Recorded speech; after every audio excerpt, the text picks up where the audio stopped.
Assalamualaikum Football United, ringan amatiran ala gua hari Jumat pagi menuju siang, sambil mulai kerja ringan amatiran ini sedikit-sedikit, karena juga banyak yang minta di Twitter. Terima kasih yang belum follow, bisa follow di Gusti_Neg ya, NEG.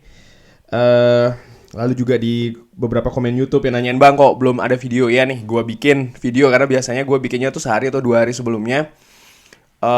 Untuk hari Jumat ini gue bikin sekarang, insya Allah nanti akan gue tayangin juga. Ini kenapa gue baru bikin sekarang, karena kemarin hari Kamis alhamdulillah gue sibuk banget ya, jadi belum sempat bikin.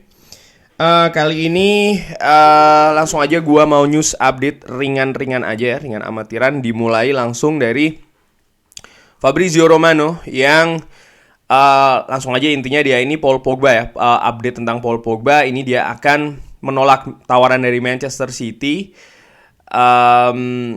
Sementara itu Juventus berminat tapi tidak bisa menyamai gaji atau tawaran gaji dari PSG.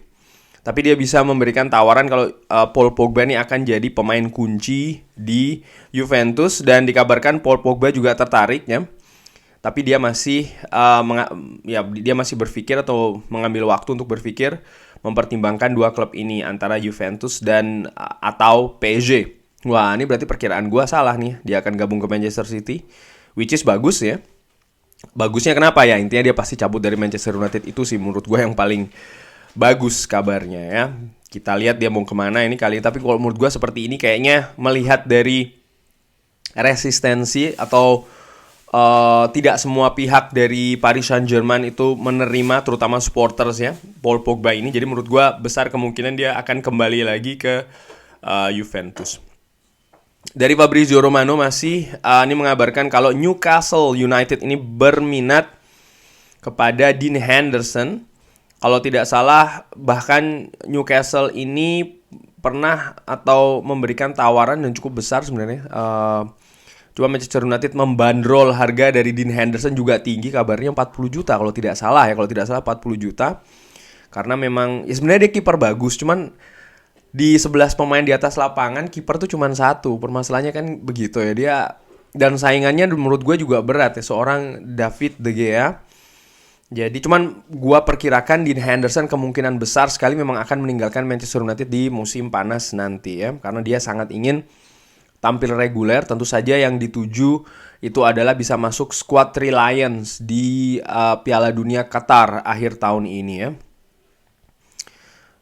Dari MUFC MPB dikabarkan Manchester United juga menambahkan center back Ajax Lisandro Martinez ke dalam daftar target, dikabarkan oleh Make Great Mike akunnya ya. Harganya diprediksi sekitar 30 juta. Lisandro Martinez salah satu pemain bagus juga di Ajax.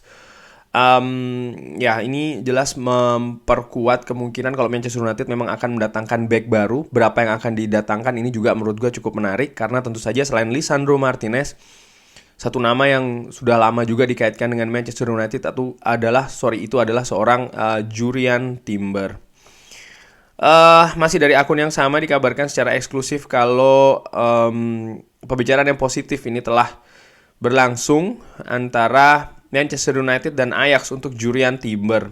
Bahkan dikabarkan secara verbal Jurriën Timber ini sudah setuju untuk bergabung dari Manchester United. Jadi hanya masalah administrasi kayak ya transfernya berapa, gaji akan berapa, dan lain-lain ini yang akan dibicarakan. Ini menurut gue cukup bagus. Gue juga sudah pernah singgung ini kan, kalau tidak salah bahkan secara streaming live soal masalah Jurriën Timber, bagaimana pengaruhnya terhadap Manchester United. Cukup bagus, tapi apakah dia akan jadi solusi instan dalam tanda kutip dari Manchester United terutama untuk lini belakang? Nah ini yang harus dinantikan dengan secara sabar, karena dia masih muda, masih dalam tahap perkembangan. Walaupun posisi dia secara kualitas ya saat ini sudah berada di posisi yang cukup tinggi menurut gue, walaupun ini masih belum yang tertinggi. Gue yakin dia bisa lebih berkembang lagi. Dan ya tentu saja dengan kehadiran Erik ten Hag, Michel van der Gaag yang tahu luar dalam, kalau gue bisa bilang, dari seorang Jurriën Timber ini, gue harapkan bisa lebih berkembang lagi kalau memang betul datang ke Manchester United. Manchester United dan Liverpool dikabarkan sudah membuat pendekatan kepada Anthony. Barcelona pun juga demikian. Tapi dikabarkan Anthony akan lebih tertarik untuk bergabung ke Premier League. Dengan Manchester United ini punya keuntungan ya. Tentu saja karena ada seorang Erik ten Hag di sana. Ini cukup menarik. Anthony banyak nama tentunya yang bisa mengisi pos lini serang, utamanya sayap ya, kanan maupun kiri. Kita pun juga punya beberapa pemain. Elanga ada di sana, Marcus Rashford masih ada di sana. Gua nggak tahu bagaimana masa depan Mason Greenwood. Jadon Sancho ada di sana. Gua nggak tahu apakah musim ini Facundo Pellistri akan dipulangkan.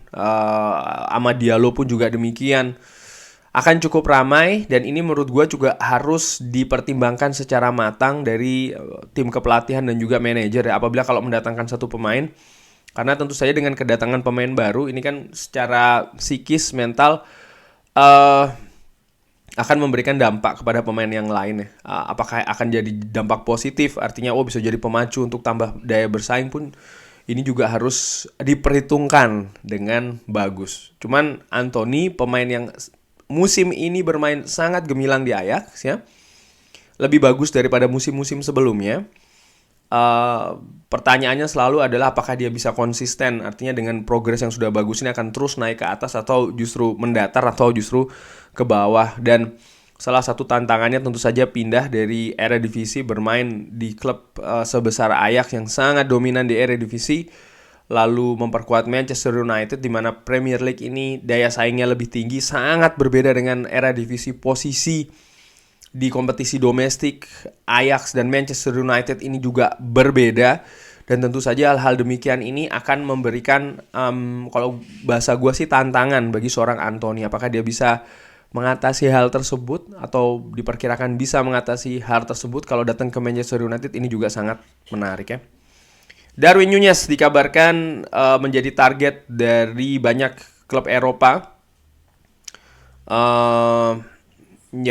Dan harganya pun juga akan diperkirakan. Darwin Núñez sekarang salah satu komoditi yang cukup panas di bursa transfer kali ini, dan menurut gue ini juga cukup menarik ya. Gue perkirakan sangat kemungkinan besar ini dia akan meninggalkan Portugal, meninggalkan Benfica musim ini. Kemana? Nah, kita nantikan ya. Erik ten Hag dikabarkan ini kaitannya dengan Jurriën Timber. Balik lagi, kalau dia ini pengagum besar dari seorang Jurriën Timber. Dan ya, Lisandro Martinez juga ya. Ini juga dikabarkan punya andil atau sebagai salah satu pemain kunci dari kesuksesan Ajax. Ya kalau gue bisa bilang sih lini belakang, bukan cuma 2 orang ini aja, tapi 4 orang. Kalau bicara tentang kompetisi, gue selalu langsung melihat ke lini belakang, karena filosofi yang gue percaya untuk memenangkan kompetisi itu ya punya lini belakang yang cukup kuat. Ajax menurut gue cukup kuat, terutama kalau dilihat secara domestik ya.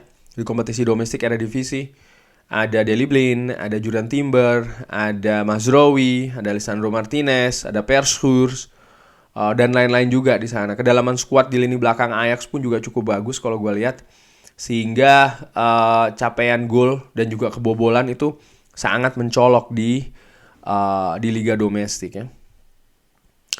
Jadon Sancho dan Luke Shaw sudah kembali berlatih.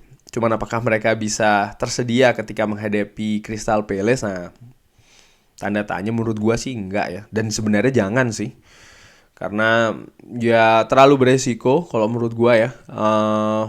Ada beberapa ya, Alex Telles pasti bisa dimainkan, Jadon Sancho ya, Marcus Rashford tidak sedang dalam kondisi terbaik ya. Ya kita lihat siapa yang akan mengisi ini. Dikabarkan Manchester United ini sempat membuat inquiry untuk John McGinn di bulan Januari, tapi tidak terjadi ya. Dan sekarang ini John McGinn masuk ke target dari Tottenham Hotspur. John McGinn salah satu pemain yang gue suka di Aston Villa. Tipe pekerja keras ya kan. Dan 2 musim ini kalau gue ngeliat permainannya cukup berkembang di Aston Villa ya. Menjadi pemain penting di sana, terutama di lini tengah serang. Yang gue tahu ya, kabar dari gue pernah baca di beberapa media, ya salah dua media, gue lupa, udah cukup lama, kalau John McGinn ini klub favoritnya Manchester United. Tapi apakah dia masuk radar dari Ralf Rangnick atau Erik ten Hag ya? Tapi gue suka sih pemain ini. Sekarang kita ngomongin soal masalah Frenkie de Jong. Dikabarkan kalau Juan Laporta ini memberikan atau dikutip ya, perkataannya adalah kita akan melakukan yang terbaik bagi klub ini terkait dengan kondisi keuangan klub. Nah, ini ada peluang sekali lagi bagi bukan cuma Manchester United tapi banyak klub, karena seperti yang gue bilang juga di video yang tentang Frenkie de Jong, kalau apa yang terjadi dengan di Frenkie de Jong, apa yang dikatakan oleh Xavi, apa yang dikatakan oleh pihak klub tentang masalah kondisi Frenkie de Jong ini seperti memberikan sinyal kepada banyak klub di luar kalau Frenkie de Jong ini merupakan pemain penting bagi Barcelona. Tapi Barcelona sekarang ini bersiap untuk mendengarkan penawaran yang terbaik bagi Frenkie de Jong. Apakah Manchester United mau ikut ke dalam persaingan untuk mendapatkan Frenkie de Jong? Karena menurut gue sekali lagi ya, seperti yang dikatakan oleh Fabrizio Romano dan juga beberapa pundit atau bahkan reporter mengatakan kalau Erik ten Hag akan memiliki peran yang cukup besar bagi kedatangan Frenkie de Jong. Iya betul, tapi jangan lupa faktor utamanya tuh ada di klub, karena yang membutuhkan duit banget ya dari proses transfer ini nanti klub, dan klub betul-betul sangat membutuhkan uang tersebut ya. Dan menurut gue ini akan punya faktor yang besar lah ya ke kepindahan atau bahkan stay-nya seorang Frenkie de Jong nantinya di Barcelona. Cuman di sisi lain ini juga gue nggak tahu, ini bisa jadi juga pancingan, mungkin ada pemain-pemain lain juga yang akan ditawar oleh klub lain, bisa jadi juga, karena mengingat Barcelona intinya butuh uang untuk memperbaiki keadaan finansial klub ya.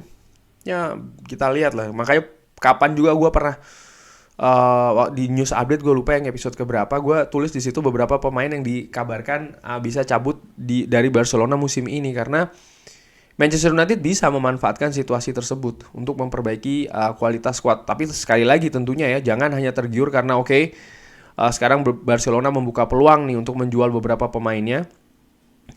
Tapi juga bagaimana kepentingan atau kebutuhan dari tim itu sendiri.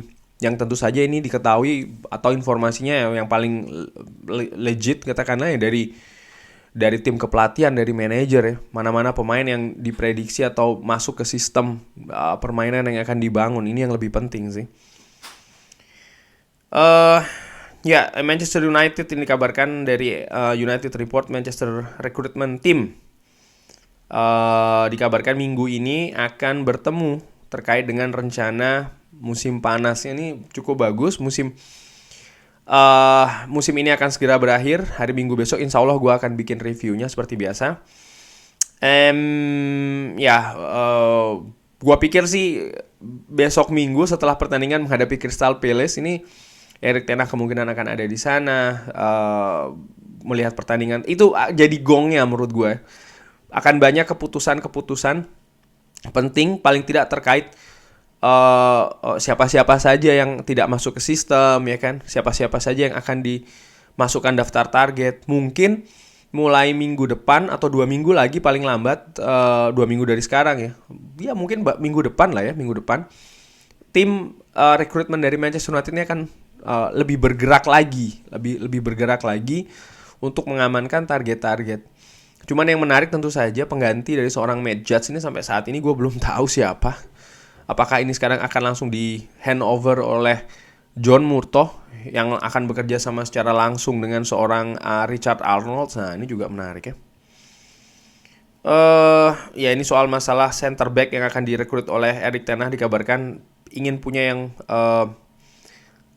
seorang center back ya, dan juga sebagai prioritas, dan juga 2 pemain tengah.